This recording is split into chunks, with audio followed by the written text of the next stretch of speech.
Hello, everyone. We're about to start the webinar in a couple of minutes. But before we formally start, just a few reminders to everyone. We will be using two languages for this webinar, English and Spanish. So if you want to listen in English, please choose the English channel at the bottom of your screen.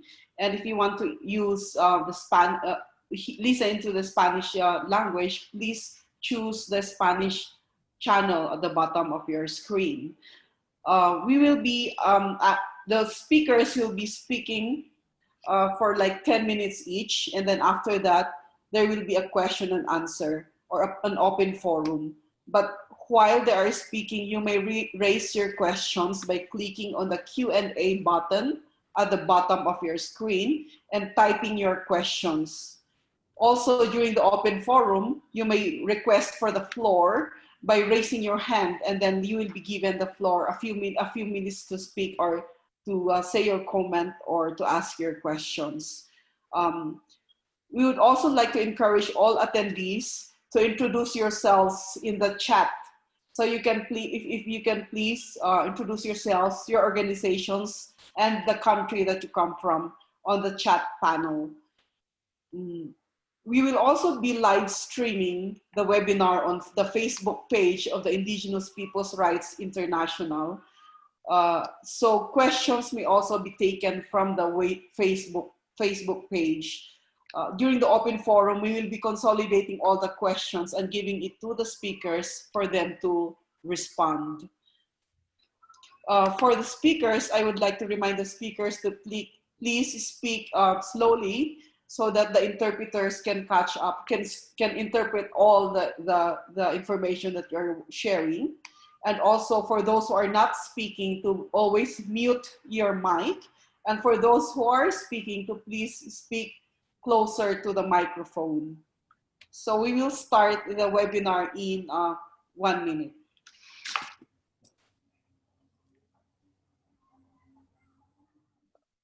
Okay, so good evening, everybody. Good day. I don't know it's night or morning, but in the Philippines it's night, so it's 10 o'clock in the evening. So good day to all of you. I'm very happy that we are able to have this webinar. This is the last in a series of webinars that the Indigenous Peoples Rights International has done in commemoration of August 9, the International Day of the World's Indigenous Peoples.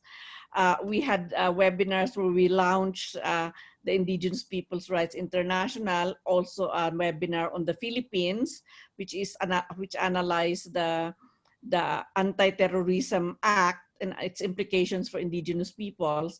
And yesterday we had the webinar for Asia and Africa. So this is the last webinar we're going to have on Latin America and the Caribbean, and we have our moderator for today is Dr. Myrna Cunningham, who is the president of PHILAC, and she used to be a member of the UN Permanent Forum on Indigenous Issues, and she is a Miskita. She's a doctor from Nicaragua, and she will be moderating. So she will be moderating this in Spanish. So I welcome all of you to this webinar, and I will be explaining later about Indigenous Peoples Rights International and what it is doing, especially in relation to this COVID pandemic that we are facing now. So thank you very much, and we will start the webinar. I'll turn over to Myrna, Dr. Myrna Cunningham. Thank you. Muchas gracias, Vicky, por la invitación para moderar esta sesión. Thank you very much, Vicky, for the invitation to moderate this event and to introduce sobre la situación de los pueblos about the situation of indigenous peoples Latina y el in Caribe. Latin America and the Caribbean. Como sabemos, Vicky, I'm sorry. Mirna, can you hear me? Mirna, un momento. ¿Puede por favor pasarse al canal de español? Creo que está hablando en el canal de inglés. Sí, eso es lo que estoy tratando de encontrar ya. En la parte inferior de la pantalla. Okay, perfecto. So, as we know, Currently, the virus has seen its epicenter in Latin America. Based on the last data available, we know that there are more than 70,000 indigenous peoples that have been infected in at least 10 countries from the region. And we know there are more than 2,000 indigenous peoples who have passed away as a result. The call froze.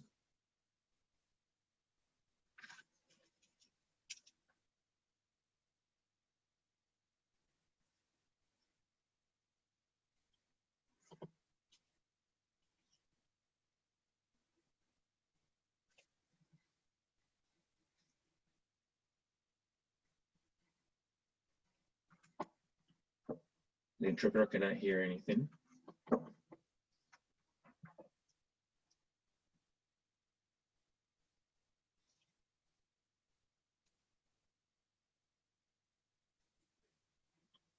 The interpreter can still not hear. FYI, Vicky, your microphone is off.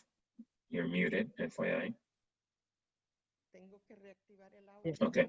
No, bien.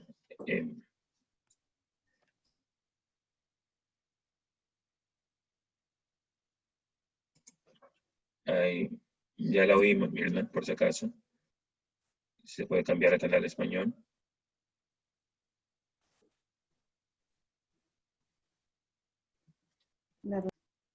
Connection went off. Is it okay if it take over as for moderating? Okay, sure. So as Mirna was saying, the situation in Latin America has really been terrible. We'll be hearing more from her when she comes back. And for the event, I think we have to move to the speaker that we have now. I would like to introduce the next speaker, who is Deputada Joenia Wapichana, who is from Brazil. She is the only indigenous person who is a member of the Congress of Brazil, and also the only indigenous woman, of course. And she has been leading human rights defender in Brazil. She is a member of CIR, which is in Roraima, and she is a lawyer by profession. So I think Joenia, since Mirna is out of connection, I would like to invite you to take the floor and talk about the situation in Brazil, the situation as far as COVID is concerned, and criminalization as well, and what are your recommendations in terms of how you are, how you can be supported in this situation.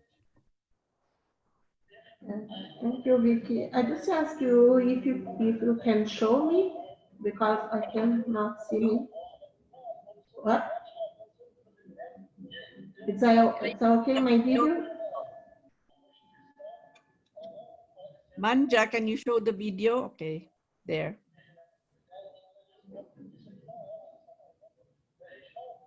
Okay. Just 3 minutes.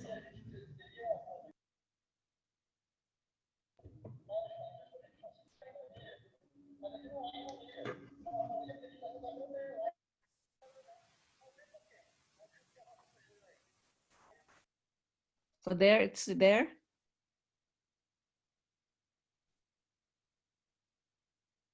So the video is on, Joenia. Okay.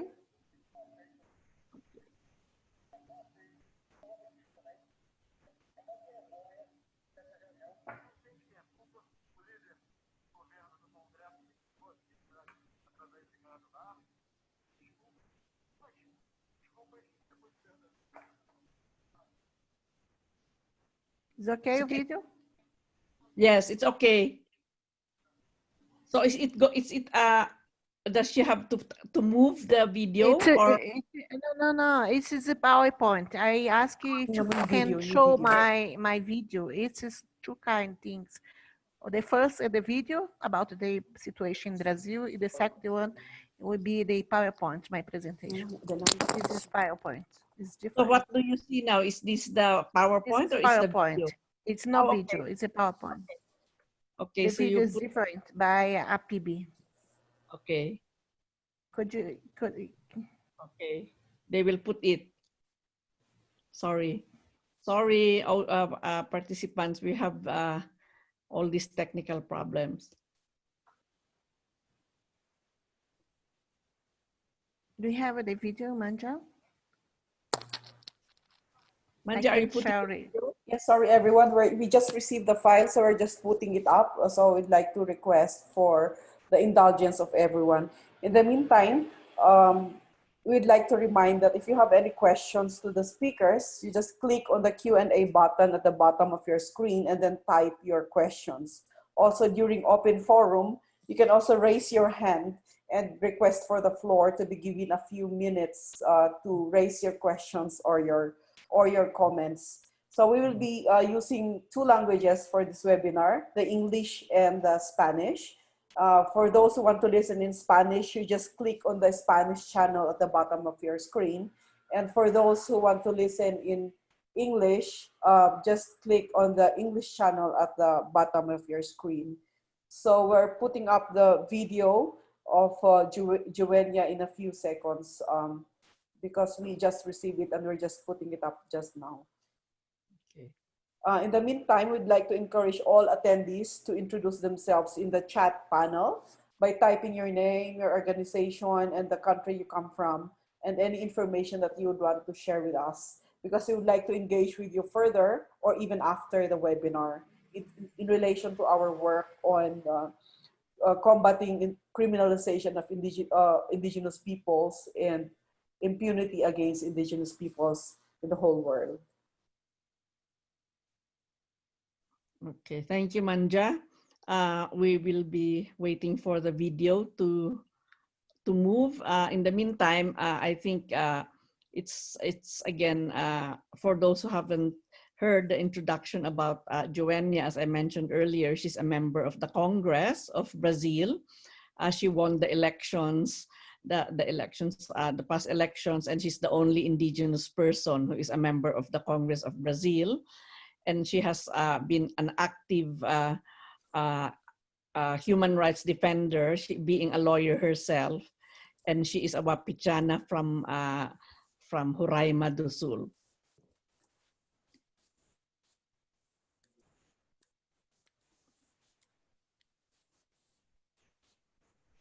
Yan na ba yun? Video muna. Okay.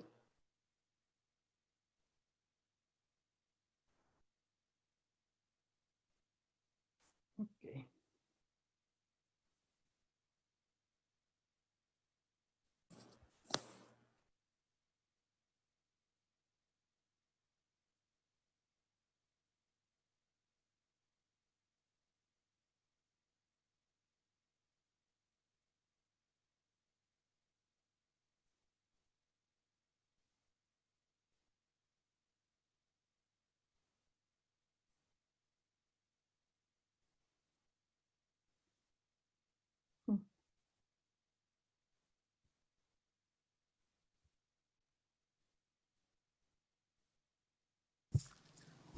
No coração coletivo do indígena, montamos um santuário. Dentro descansam jovens e anciões que caíram. Eles partiram nesse novo episódio da velha guerra que os outros teimam em descrever como se fosse passado, um pedaço da história. Indígenas sabem que a guerra nunca acabou. Todo dia é um ataque. Ele vem na ponta da faca e no rio envenenado. Ele vem debaixo do casco duro do passar da boiada, no declarar desavergonhado do ódio aos povos originários. Ele vem no vírus que mata e no governo que nega. Pois por aqui, o ataque deixa centenas de lutos, sem tempo para o lamento. com ameaça e medo para todos os povos. Deixa a pele frágil, deixa o sangue fervendo. Soma milhares de parentes infectados por uma doença que mata mais indígena do que qualquer outro grupo. E no dia seguinte, a gente acorda para ouvir que aconteceu de novo. A gente sabe que a morte é um trânsito entre duas moradas, mas essas partidas vieram antes da hora. Essas vidas viraram memória cedo demais. Se segurando no amor, somos nós lembrando da vida para além do número. Vivendo a perda de um pai, de uma mãe, de uma avó que era história viva, de uma filha que nunca vai crescer, ganhar o mundo, virar anciã. E para além desse lugar de revolta e lágrimas, no coração e na alma, tecemos nossa força de mãos dadas, entrelaçando os dedos de todos os parentes que se foram, e das guerreiras e guerreiros que seguem na luta uns pelos outros.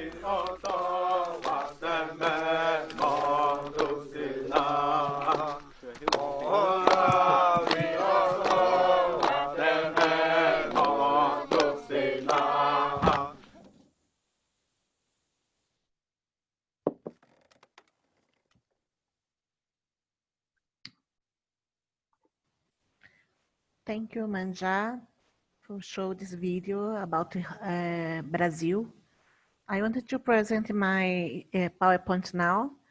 And as you see, I would like to thank the Indigenous People Rights International, IPRI, and congratulations them on the hosting the webinar on the Indigenous people and COVID-19. Thank you, Vicky, for invitation. And I wanted to greet all panelists who are participating with me in this table, Manja, the Global Program Manager of the IPRI, and Leonor and Mirna, and all participants who watch us. And this week, Brazil surpassed the number of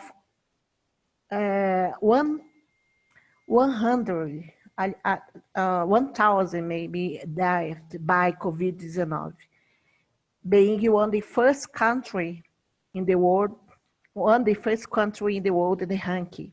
The indigenous population in Brazil, approximately 1,300,000 indigenous people, according to the one published survived by 2016. According to National Committee for Memory and Indigenous Life, created by Articulation of Indigenous People of Brazil, APIB, there are more than 23 affected and 658 deaths, and between 148 different peoples and different groups. While the Special Secretary for Assistance to Indigenous Health, CESAI, records, they registered 13,000 confirmed and around 206 deaths. In this first observation, we can notice a difference by this data, because according to the complaint of indigenous people, there are cases which they know accountability because the indigenous government refused to accept it. Mainly the reality of indigenous people in the urban context, and also about the lack of data on indigenous people live outside the indigenous land, which are not demarcated. In the most affected regions is in Brasilia, Amazonia, which hosts 98% of the extension of indigenous land officiality, recognized in the state Amazonas, Acre, Amapá, Pará, Mato Grosso, Roraima, and Maranhão. But today is the great challenge, winning COVID-19. The COVID speech to indigenous peoples. The Brazilian state was not only silent, but happened the virus to spread, to stand, to go to indigenous land. There are cases where common health professionals who took the virus to villages, miners and land grabbers who increased invasions during the pandemic, and indigenous people who contaminated them when seeking emergency assistance in the city. This is failure by the federal government to combat the effects the pandemic on indigenous people, coupled with the dismantling of indigenous policies, environmental policies, attacks on our constitutional rights, encouraging the invasions of the lands by miners and loggers, make clear the genocidal character and the farm with Jair Bolsonaro treats indigenous peoples. This needs to be reported. We need help to prevent the genocide. Different studies attest that indigenous people were the more vulnerable to epidemics due to host social, economic, and health conditions than no indigenous people, which amplify the potential for the disease. Particular condition affected this population, such as the difficulty of accessing health service, whether due to geographic distance or due to unavailability or insufficiency of health teams. The subsystem of the one-field health system, CESAI, created to serve indigenous health suffers from a lack of a structure and resources to treat more severe complications such as COVID-19. A large number of the indigenous people live in collective house, and it is common among many of them to share utensils such as bowls and other objects, and this is favor situation of contagious. With the arrival of the coronavirus in Brazil, we are concerned to propose one law to make to government establish an emergency plan for coping with COVID. With the participants, indigenous people, which provided for zero of extreme emergency measure needs. And this is a law project was approved in the National Congress. And at President Bolsonaro negated most of the measures provided for this bill. The law project is sanctioned by law today, but was lost part, the most part of this prevention was negated. Among this point is guaranteed of access to clear water, hygiene matters, to notify cases of indigenous in urban context, migrants, such as the Aral people who live in Venezuela and across the border to Brazil and different countries in Latin America, maybe. Today, we are waiting for the National Congress session. This is time now is happening, and I waited the time now. The session will be decide about the law project. If they continue the decision by Bolsonaro president, or make some modification to approve according to the original project. We waiting for this decision, and me part of this decision, but I just, me and another parliamentary support, because this time we are minority in National Congress. It is a challenge, but if there is pressure for society, including from the international community, we can win in this fight. The example for this, that the international pressure of manifestation of several institutions that defend human rights, environmental, and a different country, then so this moment of pandemic, the social and environmental rights in Brazil also suffer systematic attacks and setback, both on implementation of the obligation already assumed in protect the environmental, but also it's action that already exists, which we can be in, see the government reflect this pressure, because we see this begin several discussions about Amazon, about they need protection and need to change their behavior about the indigenous rights.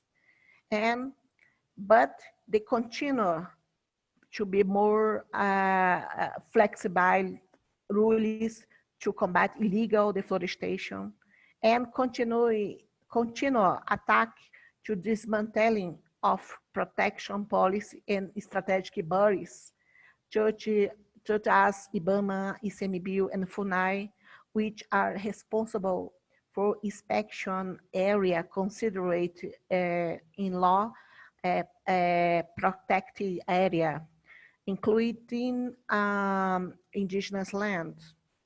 This is for me and for us, and especially for indigenous people, it is very necessary to strong the fight to defend the indigenous rights, and especially in Amazon, which is the most vulnerable with the increase of invaders by miners, loggers, and land grabbers, and all other different invaders who take advance for this moment to invade the indigenous territory, increase deforestation, which is very important for national and international visibility on that is happening to indigenous people in Brazil, especially this moment, who is more fragile for us, and this is increasing in this pandemic moment. And using defense mechanism, we continue to use the defense mechanism has been fundamental to compel the government to assist indigenous people in the emergence, like IPRI did together with political parties, including my party, Rede de Sustentabilidade, and they enjoyed this Supreme Court. And on last week, we had the great victory to confirm one decision at the Supreme Court to compel the Brazilian state in one series of uses. The campaign of initiative by indigenous organizations like the IPRI had been did very time, and donation that have made on difference at this time that the Brazilian government is omitting and maintaining a genocidal police, and the time the vulnerability for indigenous people. But we maintained the resistance for 520 years. We survived. This is colonization process. we gave our contribution for the world, in all parts of the world. So now this is time to support indigenous people. And I just conclude and thank you. Thank you for the opportunity to show about the situation in Brazil, especially for indigenous people. And Carmen Manoan, thank you so much for help indigenous and continue to help us because our life is important. Muchas gracias, Joenia. Queremos agradecer a Joenia. Thank you very much, Joenia. We'd like to thank Joenia Wapichana. I apologize for the technical disconnection, and I wasn't able to present Joenia or introduce her properly. Thank you very much for sharing about the situation of indigenous peoples in Brazil at this time. I would like to know if Leonor Zabaleta is now on this call. If Leonor is not available at this time, I would like to do a presentation with a panoramic view of what's happening with indigenous peoples in Latin America. As mentioned before, currently, the COVID-19 epicenter is Latin America. In the last weeks, more than 70,000 cases of infections have taken place or have been accounted for in Latin America. More than 2,000 indigenous people have died, and that is without not truly having factual. Más graves son Brasil, México. More serious, which are Brazil, Mexico, Peru, and closely following them is also Colombia. However, in the last months, governments have taken some measures to face COVID-19. Nevertheless, criminalization against women and men or indigenous is a situation that we are currently addressing in this presentation. In our continent, we know about major cases of criminalization, repression against indigenous peoples. Precisely on August 10th, in the Quiché area in Guatemala, Cagua Benito Maria, a French citizen who had been working with indigenous communities of Guatemala for more than 20 years. Several indigenous organizations in the country, as well as the French embassy itself, condemned this event and called for a thorough investigation. On July 30th, the Guatemalan judiciary suspended the hearing in the case of Bernardo Caal Scholl, who has been imprisoned for more than 2 years for fighting against the interests of energy companies. In Colombia, as early of this year, 47 indigenous leaders and defenders have been murdered. Last year, there were 84 murders, bringing the total number for the last 5 years to 269 killings. Since the signing of the peace agreement, 242 indigenous leaders have been killed. 2 days ago, 2 children who left to drop off their schoolwork were killed in Colombia. In Chile, in August, we saw many acts of violence against Mapuche community members in which organized civilians went to the different municipalities to take over Mapuche communities, to evict them violently, shouting racist and harsh threats. The takeovers that preceded these events were carried out to demand the release of Mapuche detainees who have been on a hunger strike for several weeks. such as Imachi, who is a spiritual leader, and I'm referring to Celestino Cordova. In response to this matter, the Office of United Nations High Commissioner for Human Rights Office expressed its concern with particular emphasizing hate speech, racial discrimination, and violence, and the need to address the root causes of structural discrimination, as well as other outstanding issues in the area of Indigenous peoples' human rights.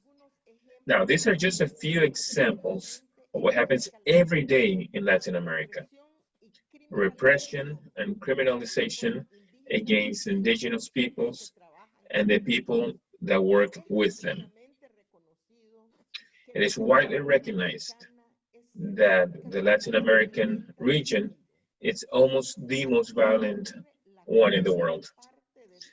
A quarter of all murders on the planet take place in Latin America. Of the 50 most violent nations on the planet, 43 of them are located in Latin America. The organization Global Witness has just published a global report on the killings and forced disappearances of people who are defending the earth and the environment. And these disappearances took place between January 1st and December 31st of 2019. On that same report, it shows that the number of lethal attacks continues on the rise. The report also states that more than half of all the reported killings last year took place in two countries, Colombia and the Philippines. Reports show that the killing of community and social leaders has increased dramatically in Colombia in recent years. And these activities have been against activists who are protecting their lands and the environment. The report also includes cases in Brazil, Mexico, Honduras, Guatemala, among other countries from the region. Statistics reveal that a significant number of land and environmental defenders who were killed belong to indigenous communities, whose land and water management skills are crucial to combating the climate crisis and biodiversity loss that we're experiencing. Even though there are multiple causes of violence, these are mainly linked to serious structural, social, economic, and political problems present in the region. Therefore, violence does not present itself in the same way throughout the different points of the continent, but mainly it concentrates in areas of conflict and around controversial issues. Indigenous peoples are at the receiving end of this structural discrimination, this marginalization, exclusion, and poverty. Economic and social changes of recent decades, as well as the process of localization, have widened the gap between them and other social sectors. The weakest area when it comes to an effective enforcement of these rights may be related to the protection of their lands, territories, and natural resources, which are affected by this imposition, often without prior consultation, and by the lack of benefits from investment projects of extraction or infrastructure development projects promoted by the state. In this scenario, human rights defenders in general, as well as indigenous environmentalists and land defenders, are targets of violence, who see lack of action by the state, or in some cases, the state as an accomplice of such a violence. In June of this year, the executive director of the Economic Commission for Latin America and the Caribbean, ECLAC, stated that, on average, 4 indigenous leaders are killed per month in Latin America for defending their rights, particularly their rights to lands or to their land and territories. In our region, there are at least 1,223 territorial conflicts, repression and criminalization of indigenous peoples who defend their rights has led to the murder of hundreds of those leaders.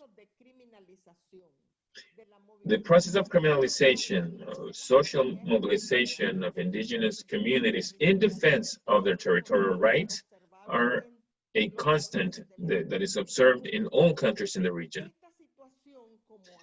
This situation, as other organizations have reported, it's on an increase. We're talking about organization. This are basic economic policies that promote extractivism, the development of agro-industry and energy projects, that encourage investments by large transnational corporations, and that violate the rights of indigenous peoples, most of the time in contradiction with environmental justice and sustainable development. To conclude, the grave situation that human rights defenders and indigenous peoples face in Latin America and the Caribbean represent a major challenge for the rule of law, a scenario in which a decisive action is required in favor of workers, farmers, indigenous peoples, in order to protect their rights and improve their current conditions. The work of defenders is essential to the construction of a democratic society and to consolidate that rule of law. It is key that national authorities fulfill their obligation to research, clarify murders and other crimes that have been committed against campesino and indigenous leaders, while identifying the material and intellectual authors of these crimes. Similarly, the authorities must fully implement the United Nations Declaration on the Rights of Indigenous Peoples, as well as the International Labor Organization Convention 169, particularly with regards to the right to the free, prior, informed consent related to state-sanctioned projects, such as mining and extractive industries, and hydroelectric projects. One of the main problems faced by indigenous peoples, as well as human rights defenders, is a lack of media visibility of what is happening in their regions. The main media channels do not cover these issues adequately in accordance with the great importance. In general, murders and other serious violations are treated as mere police reports without adequate context following them up accordingly. Even less effort has been made to explore the social, cultural, and political contexts, which are the key causes, the root causes of these problems. Therefore, we greet the Vicky Tauli Corpus's, our sister, her work in the contribution in the strengthening of the capacities of our organizations and communities, and create awareness about the problems that the defenders, male and female, face when it comes to defending the rights of indigenous peoples in the world. It is key for this initiative to support plans and systems of communication that allow fast response when there's an aggression against our rights, and for this to be very useful when it comes to putting a stop to them or to at least reduce their effect. Such strengthening must also include the exchange of good practices, as well as access to national mechanisms that protect the rights of all human beings. We're fully aware that this initiative that Vicky has set forth is going to help for criminalization against IPs be a topic that gets the visibility that it deserves. Thank you very much.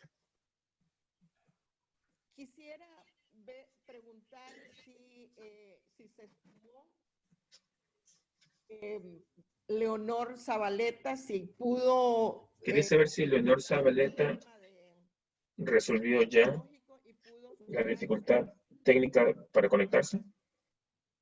I wasn't able to connect Mirna, so Yes. we can go ahead and have the question. Vicky, please make your presentations. Okay. Thank you very much, Mirna, and thank you very much, Joenia, also for the presentation that you made. Mine is to just talk about the Indigenous Peoples' Rights International, the organization that Mirna has referred to, which has organized this webinar, and to link it with what is happening in Latin America. When I was the UN Special Rapporteur on the rights of Indigenous peoples, every time that I go to visit countries where Indigenous peoples are, or when I receive communications, it's there is a trend, there is a pattern everywhere where I see that Indigenous peoples are being criminalized, as Mirna has mentioned. But I can see now Leonor Salabata, so maybe we can move to Leonor. Sorry about that. We can move to Leonor before I'll be the last speaker. So can we move to Leonor, Mirna? Okay. Entonces quisiera, vamos a dejar a Vicky para que ella haga su presentación posteriormente. I'm sorry, me pasé al español, me voy a pasar al español. Vamos a tener la presentación de Leonor Zabaleta. Leonor Zabaleta's presentation. Fue nacida en un pueblo en el resguardo arahuaco, en el municipio. Leonor was born in a town in Arahuaco, in Cesar. She has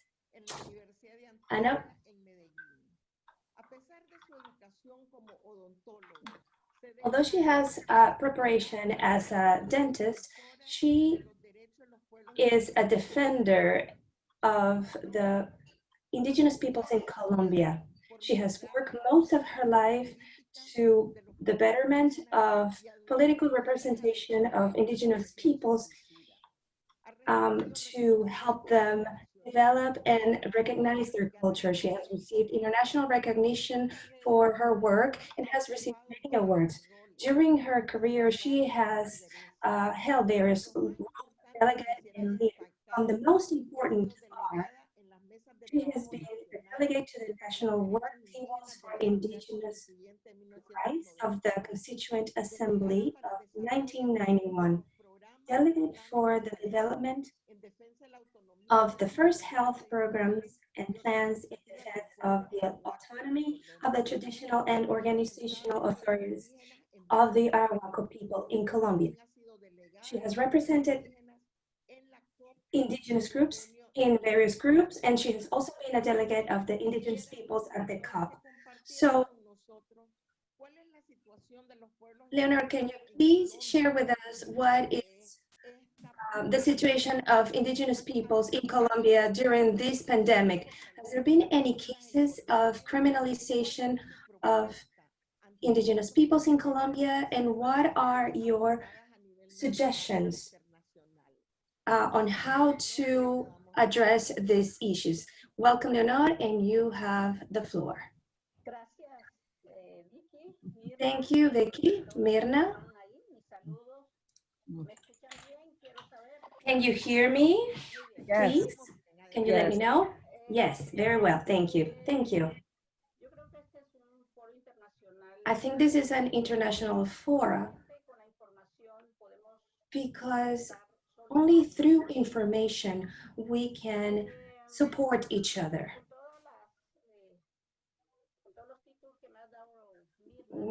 Based on all the titles that you have given me, Mirna, I think we have a great responsibility before the indigenous peoples, one of the leaders, female leaders, we have great responsibility with our peoples and our countries because our permanence has guaranteed ways of life that guarantees the permanence of natural elements for society and for the world. And on the other hand, that the land can be protected, at least in our territories. And I think this is a very important subject that is very relevant today. And because of that, I believe our fight is never going to be over because it's happened throughout many generations. And we are in a generation where we have advanced a lot thanks to international support among us, indigenous peoples, and all the indigenous leaders have advanced by having the institutionalization, and the international institutionalization has helped lessen the lack of public policies in our countries. And that's why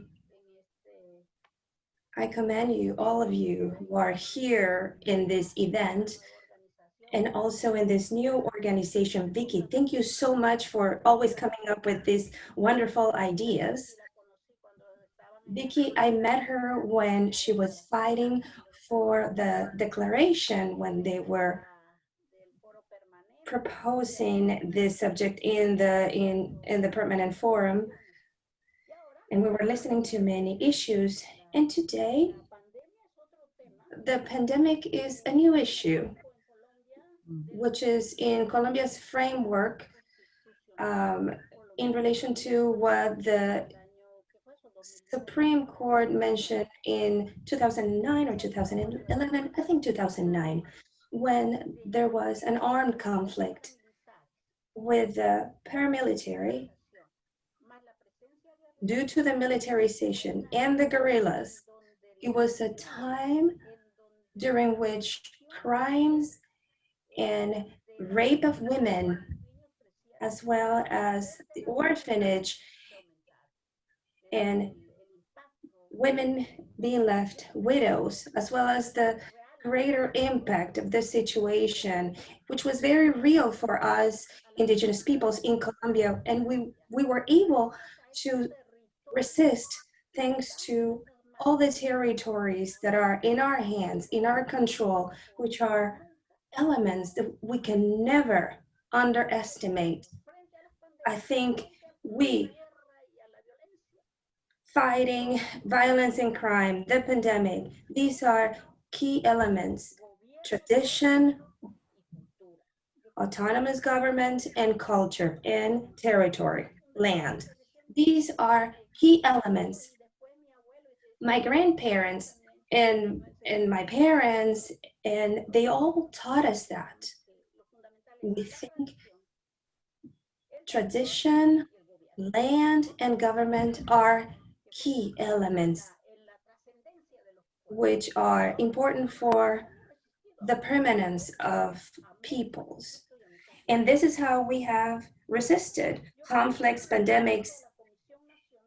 And right now I belong to the National Commission on Indigenous Peoples' Human Rights. And I am sad to say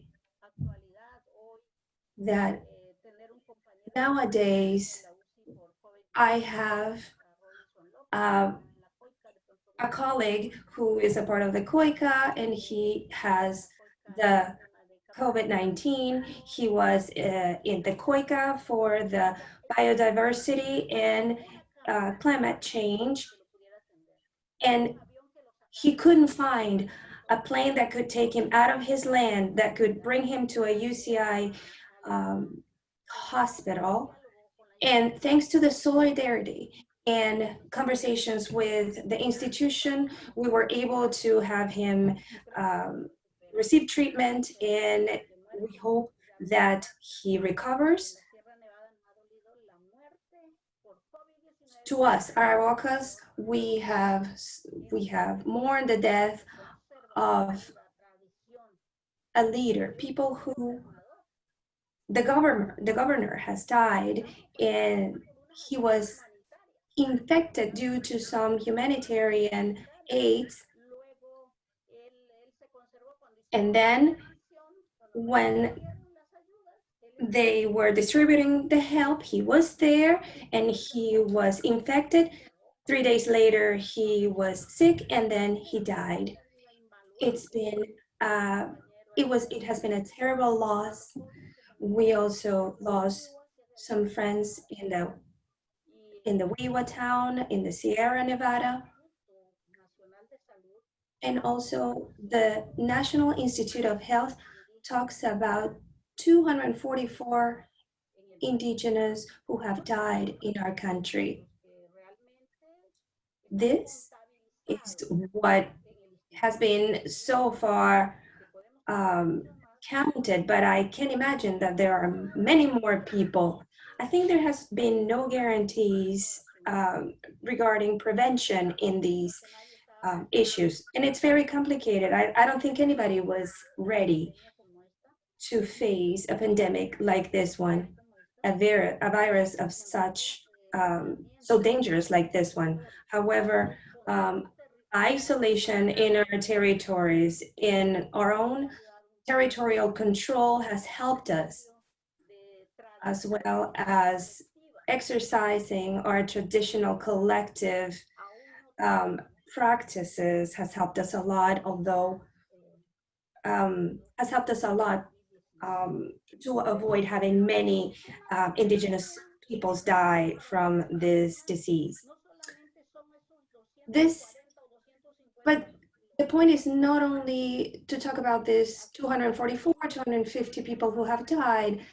The issue here is that the war has become worse.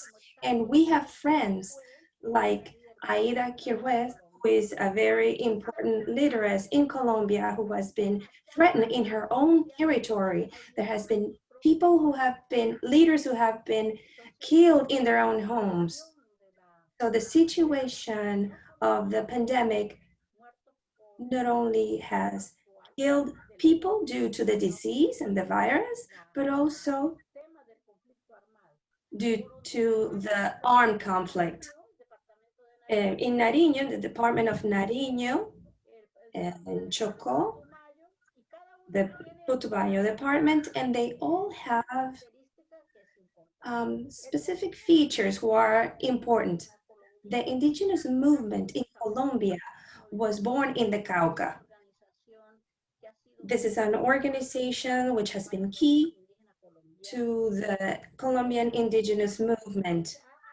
That's where many people have been murdered, governors, traditional authorities, indigenous guards in the Cauca. And drug is a very important issue in that area, Mirna. And it has strength in these times in the market. They even find cocaine there. In Putumayo, we visited there before the pandemic, and there the problem is oil exploitation, and these oil companies are there, and that's where people are being murdered. Or in Nariño, which is the area of Tumaco in the Pacific, where they have access to the sea. That's where people is being murdered. But there is actually a peace treaty, but it is a very complex situation, a very complex problem to be able to find peace in Colombia. The pandemic has really not stopped or slowed violence in Colombia. It is systematic, it is permanent, and the results are catastrophic. The day before yesterday, there was a public hearing made by the general attorney of the country, who asked the national government and the institutions to find a way to reach shelters quickly, because what the Constitution said in 2009, they said that the Colombian indigenous were at risk of being exterminated physically and culturally. And that's why this order came about. While I was at that hearing with other friends who were there, colleagues, I also had a presentation. And what I said is, it is difficult to find ways to lessen or to avoid little problems here and there. This is not the issue. We have rights and international rights. How is it that the Colombian government does not apply and enforce the Declaration of Indigenous Peoples of the UN or the American Declaration for Indigenous Peoples? So I think the Attorney General, fortunately, supports our indigenous peoples in Colombia, and he's permanently following the situation of the indigenous peoples. But I think we haven't yet overcome the worst part of the situation. Just like the Attorney General said, the virus goes to the city, and when the peak of the pandemic goes down, then the virus goes to the territory, to the indigenous territories. And the response this is only related to traditions, but there are no guarantees that only with our traditions we can face this challenge when we see that in the rest of the world it has been uncontrollable. In the immediate future, I believe we have to find a way to assist our people, because they're talking about 63 indigenous peoples being infected already. So there's proof that there are positive patients. And I think if our traditions are really able to slow down and lessen the impact of the disease, not many of us will die, but otherwise,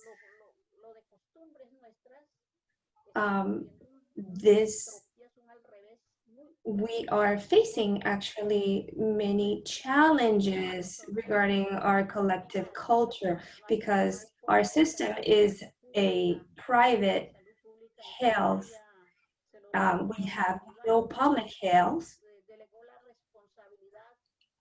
The public health delegated the responsibility in private health institutions, and they have no means of facing a pandemic like this. And so I want to bring your attention to Mirna, to all the board, to see what we can see together to protect all these people, because we have proof that there are 63 peoples who have been infected by the virus. The other pandemic, which is related to violence, is death of many people. Yesterday, there were many indigenous who were murdered in Nariño. Every day, indigenous die. And every day we see statistics about this, but we haven't been able to help for a voice to be heard to stop this situation. Even though we know that the institutions are a part of the Colombian government, they share with us, they share our worries with us, and they know about them. But we have to risk, on the one hand, the situation about the virus, and on the other hand, armed groups, especially at this time, which is actually flagrant, drug dealing and reactivation of paramilitaries, which right now are invisible. Before, because now they're demobilized, and right now, but they do continue to act. Now, peace agreements. In the other pandemic, these agreements, we enforce them, we defend them, and we are getting ready for the future, how to do the prior consultation, how to do harmonization, how to harmonize all those who belong to indigenous peoples. But there is a very complicated problem. Even with the UN on board, which is like the case of all these people who have been demobilized, they are being killed. Almost 200 people have been killed, those that have been demobilized, and they are not indigenous peoples. But those indigenous demobilized are not guaranteed that are not going to be murdered. So how can we open a conversation, transparent, clear, where we can have results that guarantee protection to life, which is the same situation with COVID-19. Right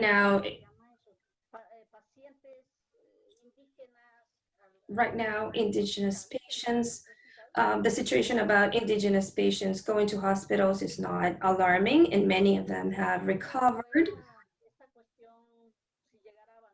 However, if this actually goes into the communities, if it moves forward, it would be a physical extermination of our people.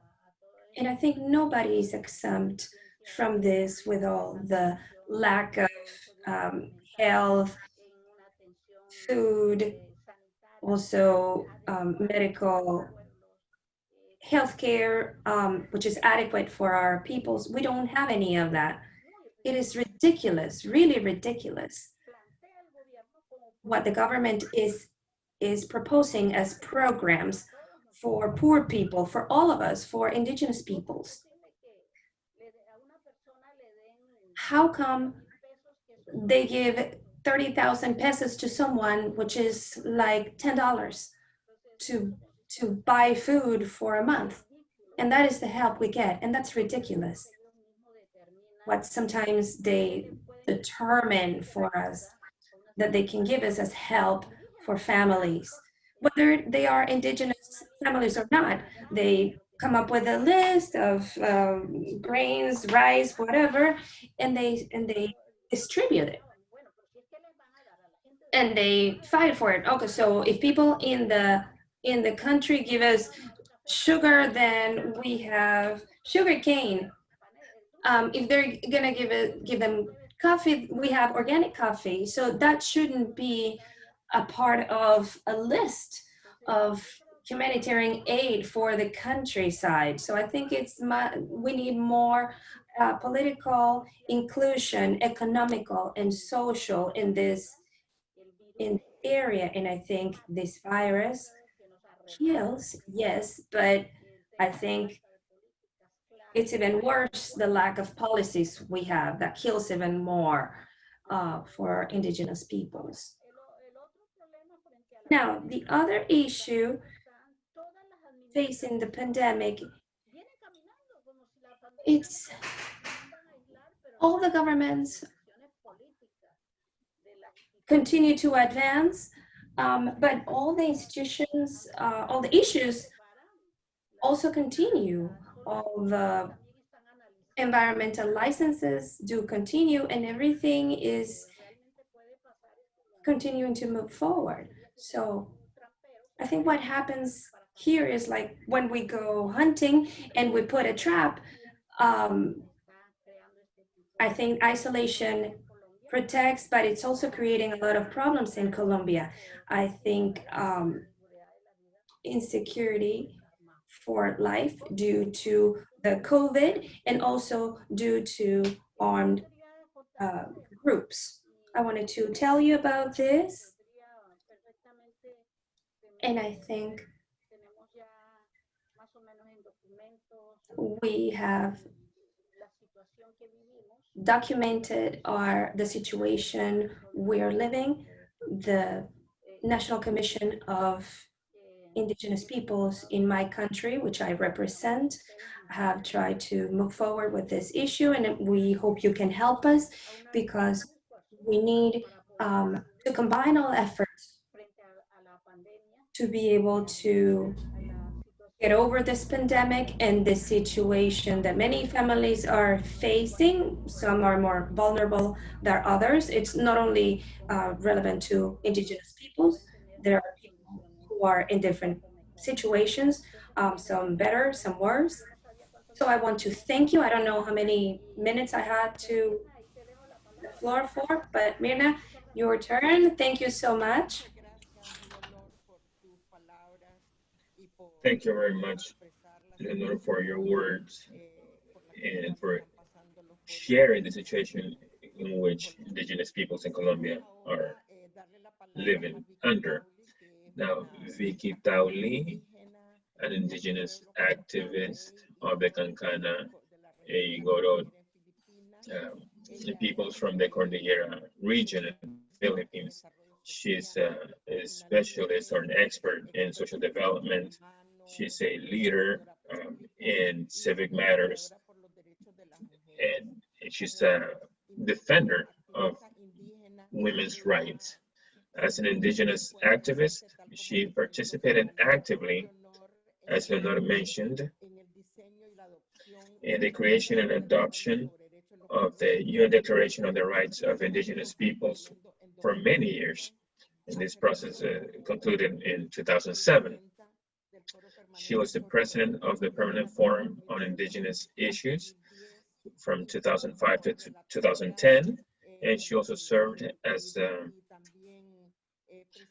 special rapporteur at the UN and president of voluntary contributions for indigenous peoples. And actually, from 2014 to 2020, she was special rapporteur on indigenous peoples issues at the UN. So Vicky's going to share with us all these different aspects related to this new initiative in which she has taken on. Vicky, please go ahead. Thank you very much, Mirna. Thank you very much, Leonor, as well, for your contributions. I was saying earlier that in doing my work as the UN Special Rapporteur on the rights of indigenous peoples, one of the observations that I had was the increasing numbers of people who are being criminalized. False charges have been filed against them, and also they are victims of violence. And son víctimas de violencia. For me, because even while I'm doing my mandate as the rapporteur, I can only do so much. You know, as the UN Special Rapporteur, I can write the government to tell them about the cases that I hear and talk to them. But in terms of really providing protection to the indigenous peoples, it doesn't do a lot. I visited jails, and I managed to get a few who were criminalized in Mexico as well as in Guatemala to be released. But it still continues in a very vicious manner. So when I ended my term as the special rapporteur in April 30 of this year, and before that, I thought that it would be important to set up an organization or institution that deals with this issue so that the victims of criminalization can be provided the services that they badly need. So that is how this whole idea emerged. And of course, now after we are listening to and after doing more monitoring of the situation of criminalization, indeed, it's an issue that many indigenous peoples face, as was described by Mirna earlier and also by Leonor. And there needs to really be a more systematic way of addressing this particular issue. So we, together with all our colleagues, Mirna, Joanne, we thought about this Indigenous Peoples' Rights International as an institution that can deal with this issue, that will spearhead at least a campaign, a global campaign that will protect, that will help prevent criminalization, and that will also bring the perpetrators to justice, because alongside with criminalization is the impunity of the perpetrators, in which they are never brought to justice. So they continue to do, the state continues to do the criminalization of indigenous peoples. The other observation I had was, in most countries, it usually is started by the corporations, the economic interests who are interested to go into indigenous people's territory to exploit or extract the resources.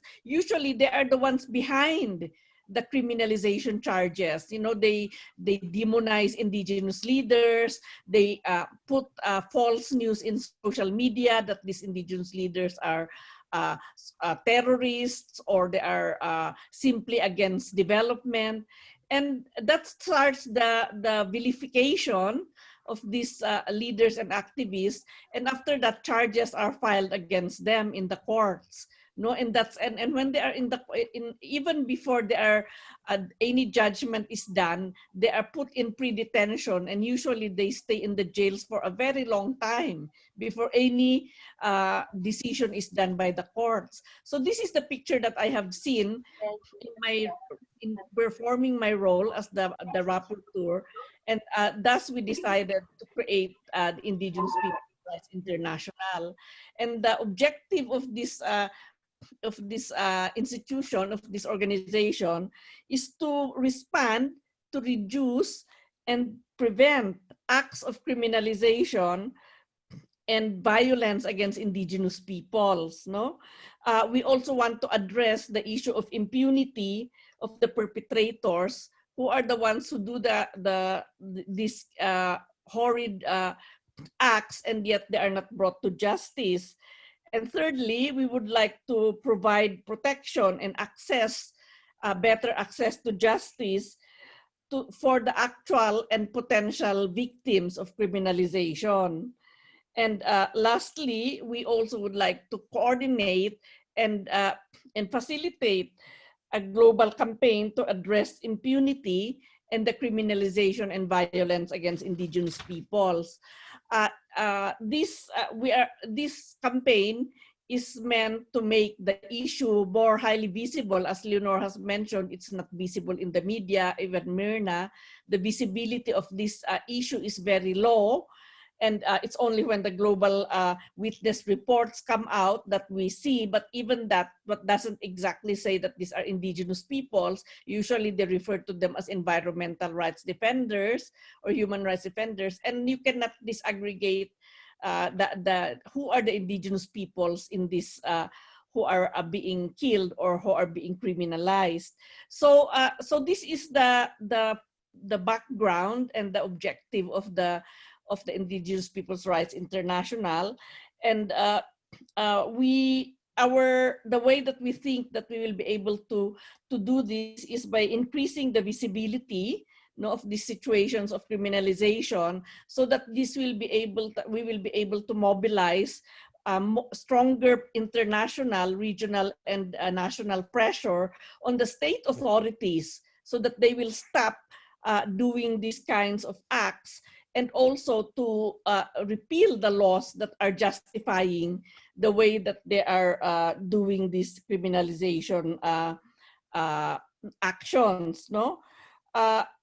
Of course, there will be a global campaign, as I mentioned earlier, and this global campaign is meant again to mobilize international pressure, as well as support, so that the governments who are doing this will change their behavior and change the laws that are against indigenous peoples, and at the same time they will be able to also do effectively use the UN procedures and mechanisms and instruments to seek redress and justice for what has happened to them, and of course, a part of the work is also monitoring. So the idea is that we will be able to monitor what is happening. We will be able to get reports on the ground, and then we will be able to consolidate this in a global database,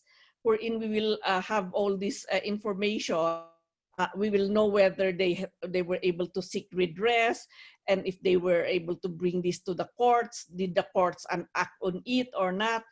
So that's the monitoring part, where we have a global portal now, which will be used to expose the issues, as well as to consolidate the number of people who are being criminalized and who have been subjected to acts of violence.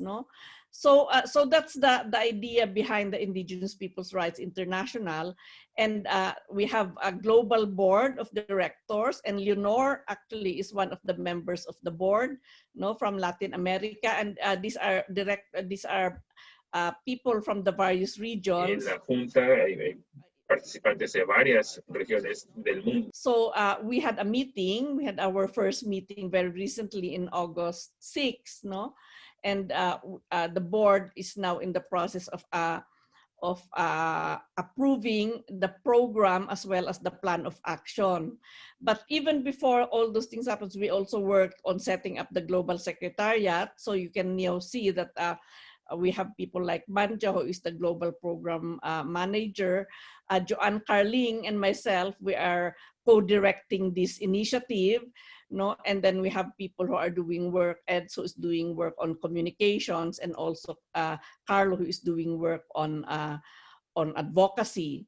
So we have already set up the machinery, the initial machinery, and hopefully we will be able to already provide the support that's being asked of us. We already, one of the facets of this initiative is that we have a legal defense fund, which Indigenous peoples can access if ever they need legal support, and we also have a sanctuary fund, because many Indigenous peoples who are criminalized, they usually have to leave their own communities or their own countries, and so we have some funds that are set aside to help in providing sanctuary for people who are victims of criminalization.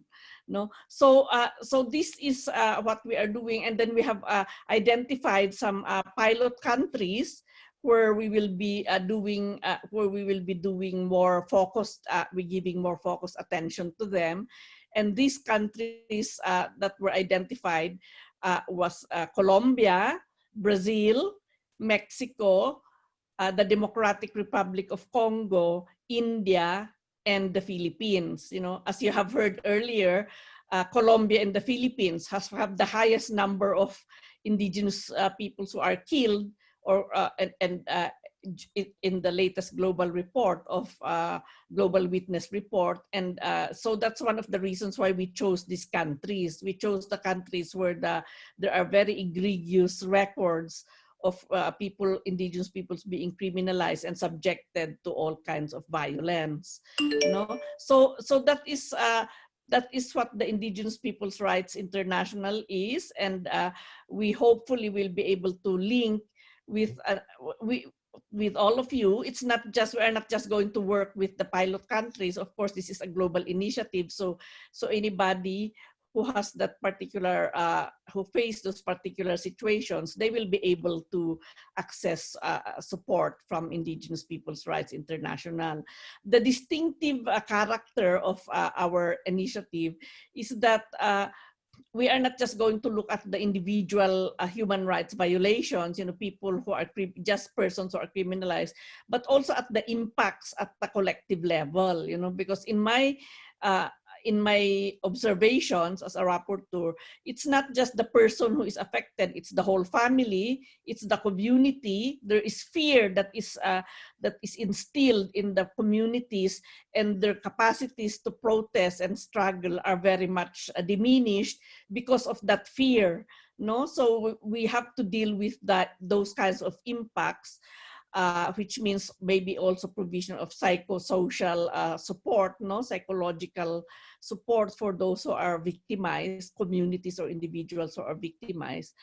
but we also look at the situations, for instance, in the impacts of their livelihoods, no? Because some of the indigenous peoples, it's not just them being criminalized, it's also their own traditional livelihoods which are being criminalized. Like for instance, in Thailand, the government of Thailand illegalizes shifting cultivation, which is the main livelihood of indigenous peoples there, you know. And so that's what we have seen as well, no? It's not just the person, it's also even their cultures and traditions that are being criminalized, as well as their traditional livelihoods. So that's the distinct characteristic of indigenous peoples, and that's what we are trying to address in this work that Indigenous Peoples' Rights International is undertaking.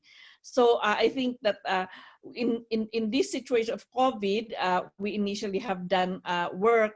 In fact, most of the webinars that we held were really focused on the impact of COVID and how is it related to criminalization, because indeed, when the governments respond to COVID, usually they use the militaristic or authoritarian approach, and instead of looking at COVID-19 as a public health issue, they look at this as a security issue, and then they start bringing in the police and the military to be the ones deciding on what needs to be done to address this problem. So that's the other reality that we are seeing now. And of course, as I said earlier, the issue of access to justice is really so low. You know, even if there are cases, in fact, I have seen cases where the decision was in favor of indigenous peoples, but in the end, these are not being implemented. So we really need to look into this. In the Inter-American Commission on Human Rights, the Court on Human Rights have many decisions that are in favor of indigenous peoples, but many of these are not being implemented by the states. No, so the whole issue of facilitating access to justice is also part of what IPRI is going to address. So I think I'll end there, because it's good for us to have some questions, if there are any questions or additional points from the panelists who are with us today. I know Joenia had to leave because there is an ongoing session on Congress, as she mentioned, and they are now discussing the law that is going to address the issue of COVID. Thank you very much. Muchas gracias, Vicky, por compartir sobre esta. Thank you very much, Vicky, for sharing about this initiative, which is so key for indigenous peoples at a global level. There's a question that I'd like to make. First, I'd like to ask both of you, Leonor first, in terms of what can we do at a personal and professional levels to support this global campaign. Leonor? Mirna, you have the political wisdom for us indigenous peoples. I think our situation as indigenous peoples, we are being marginated. We're being excluded politically, which is something intentional and historical. I think this is a situation that we should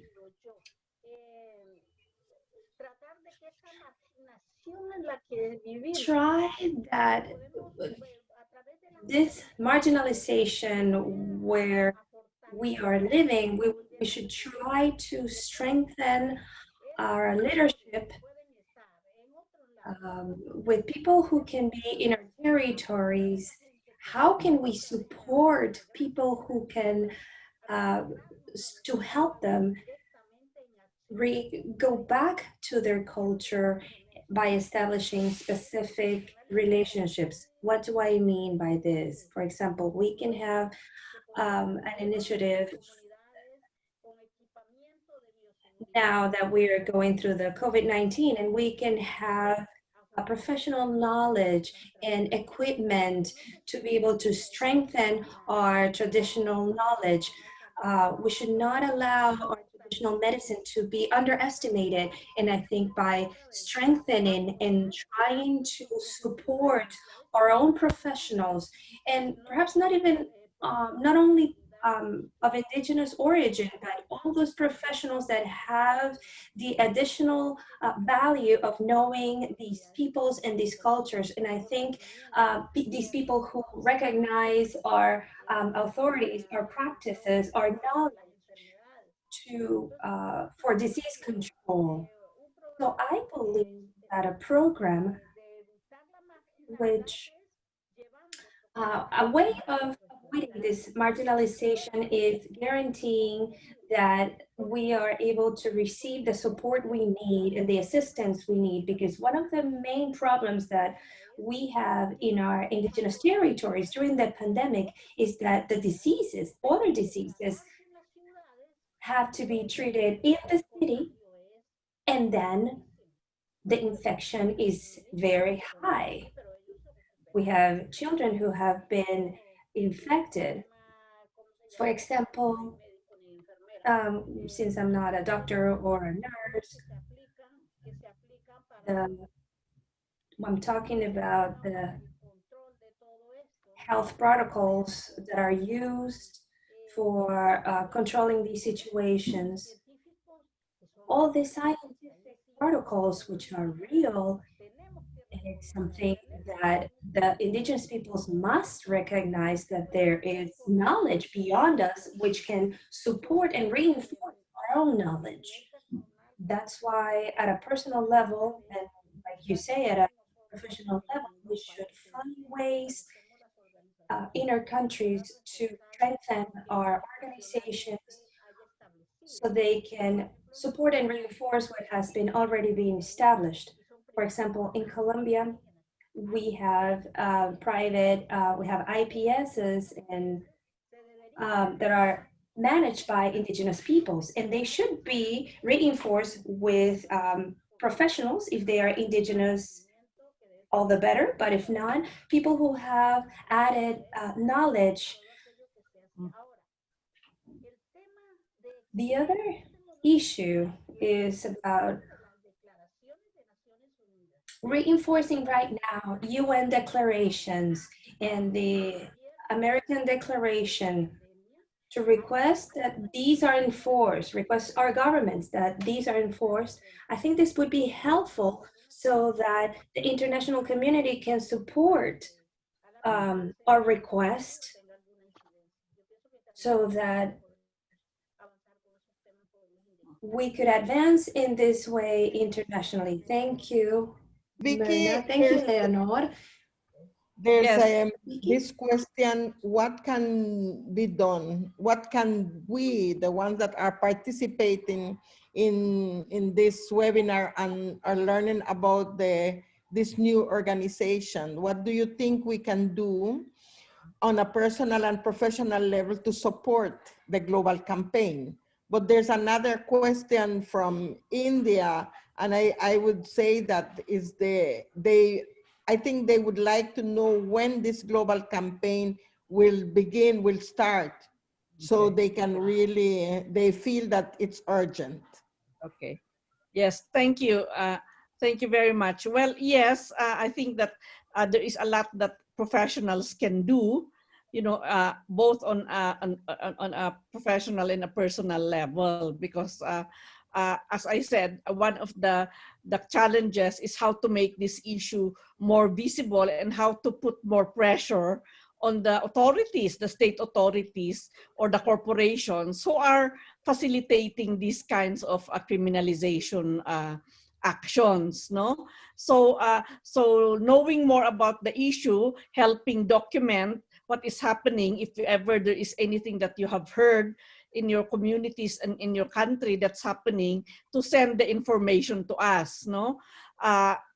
The campaign is actually in its it's already starting. So whenever we receive information about what is happening, then we will either make a statement, we will also undertake a signature campaign, and we will also be writing to the authorities who are causing this problem, no? And of course, we will link also with the UN mechanism. So we will link with the new UN Special Rapporteur on the rights of indigenous peoples, as well as the other rapporteurs and also the treaty bodies in the UN, which are also looking at these issues, no? So, so that's one. It's really making the issue more visible and reaching out to those who are causing the problem and to those who can provide support or make decisions in favor of indigenous peoples. The second part is, of course, in terms of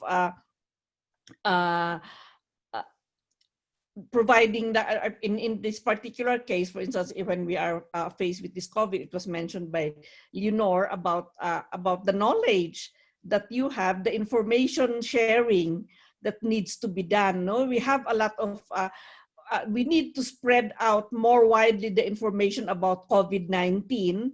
You know, what is this? How can people prevent being infected, and if they are infected, what can they do?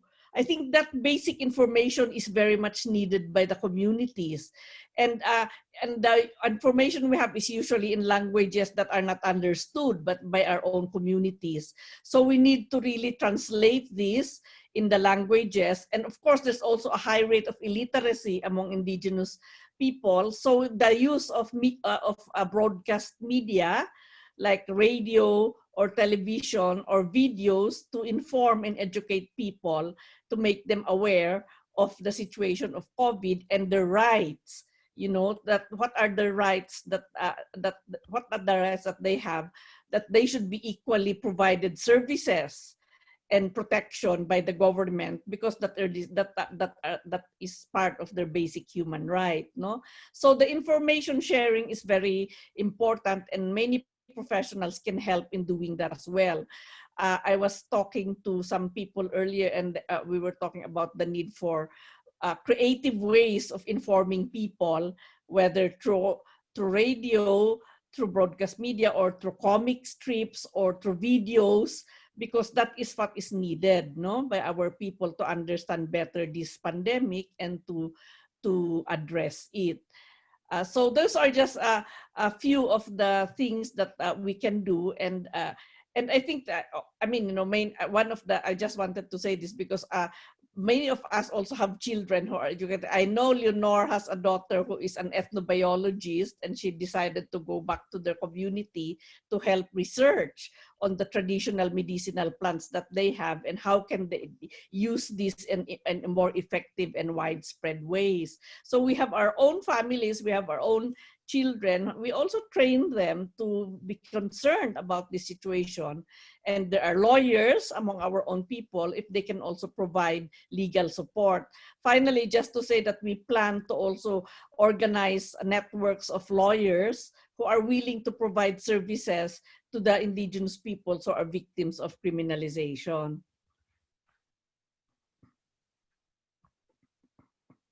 And also, I think that this my colleague just reminded me about the people who were killed in Peru. No, recently it came out in the Facebook information now that they were being killed because they were fighting against an oil plant,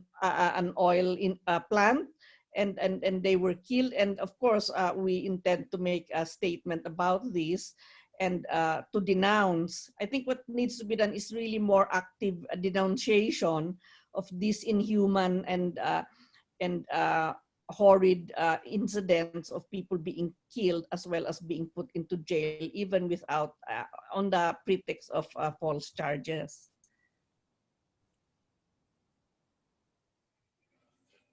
Muchas gracias, Vicky, por esta respuesta muy amplia Thank you very much, Vicky, for this very comprehensive answer to this question and for your support and solidarity with indigenous peoples, indigenous countries. You mentioned the case of Peru, and also, obviously, as we have said about many countries in our region, there are criminalization issues. I would like to thank Leonor Joelia, who as a congresswoman had to return to her session, and as the only indigenous female indigenous congresswoman needs to be a part of all these discussions. And to all of you to participate in his webinar, which has allowed us to learn in great detail what is the scope of this new initiative, which is presided by Vicky and Joanne Carly. And thank you very much to all of you and to your board of this new organization. Leonor, thank you so much for representing us as Latin America in this board. We are well represented by you. And to close, I would like to give the floor to Leonor for final remarks. Go ahead, Leonor.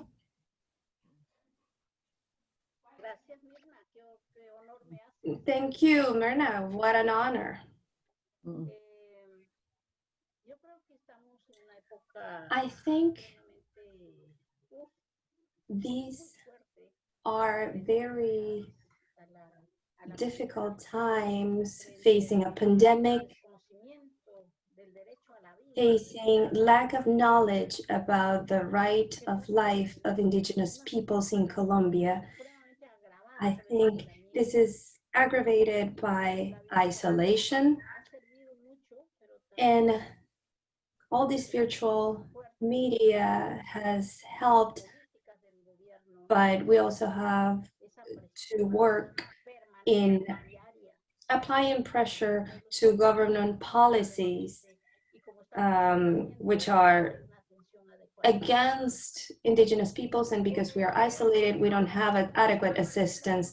I would like to thank Vicky for her support, Mirna for your work, John Carly also, many people who are coming together in solidarity of our peoples, and I hope all this solidarity and camaraderie, all of us who can go together and move forward with this organization. Like Vicky said, this is not starting just now. It started well ago, but it's now coming into fruition, and I think this is very important. Thank you, Mirna, and I hope you move forward with this initiative. Thank you so much. Thank you to Vicky, John Carly, to everybody. Thank you. Thank you, Leonor. We salute the representation to the network of women from India who has communicated via chat, to the Commission of Indigenous Rights in Chile. We have also received thank you notes from Joania from inside the Congress session in Brasilia. And to finish, we would like to invite Vicky for some final remarks.